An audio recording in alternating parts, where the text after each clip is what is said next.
ધોરાજી ખાતે સફુરા નદી કિનારે બનેલા નિર્મળ પથના નિર્માણમાં ભ્રષ્ટાચારના આરોપો ઉઠતા ફરી વિકાસની દિશામાં ચિંતાનો મુદ્દો ઉભો થયો છે। નગરપાલિકા દ્વારા બનાવવામાં આવેલા માર્ગ પર પેવર બ્લોક્સ નબળી ગુણવત્તાના હોવાને કારણે તૂટી ગયા હોવાનો વિડીયો સ્થાનિકોએ સોશિયલ મીડિયા પર વાયરલ કર્યો છે। આ વિડીયો જિલ્લા ભાજપ પ્રમુખ અલ્પેશ ડોલરિયા દ્વારા નગરપાલિકા ચૂંટણીના સમયે શૂટ કરવામાં આવ્યો હતો, જેમાં તેમણે ધોરાજી પ્રજાને નમૂનાદાર રોડ મળે તેવા હેતુથી નિર્મળ પથ નિર્માણ અંગે વાત કરી હતી। હવે આ જ વિડીયો સોશિયલ મીડિયામાં ફરી વાયરલ થતા લોકો તંત્ર સામે રોષ વ્યક્ત કરી રહ્યા છે અને આ કામની તપાસ કરવાની માંગ ઉઠી છે।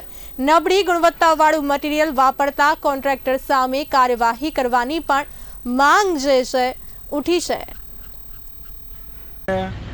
સફોરા નદીના કાંઠે સરદાર ચોકથી ફરેણીના રોડને જોડતો જે રિવરફ્રન્ટ બને છે કે ધોરાજીમાં આપણે કોઈ દી ક્યારેય કલ્પના ન કરી હોય કે રિવરફ્રન્ટ બને। રિવરફ્રન્ટનું નામ તો આપણે અમદાવાદ સાબરમતીના કાંઠે રિવરફ્રન્ટ સાંભળ્યો હતો, પણ આ ભારતીય જનતા પાર્ટીની સરકારમાં મોટું સિટી હોય કે નાનું સિટી, વિકાસ એ જ ભારતીય જનતા પાર્ટીનો મંત્ર છે ને। એ આજે અહીંયા દેખીતા જ એવું લાગે છે કે ધોરાજીની અંદર ધોરાજીના લોકોને વોકિંગ કરવા માટે, ફરવા માટે, ખાણીપીણીનો એક સરસ મજાની બજાર બને એવા સરસ રજવાડી ટાવર અને આયોજન સાથે એક ધોરાજીનો નમૂનેદાર નંબર 1 રોડ બને ને એ ભારતીય જનતા પાર્ટીની સરકાર છે।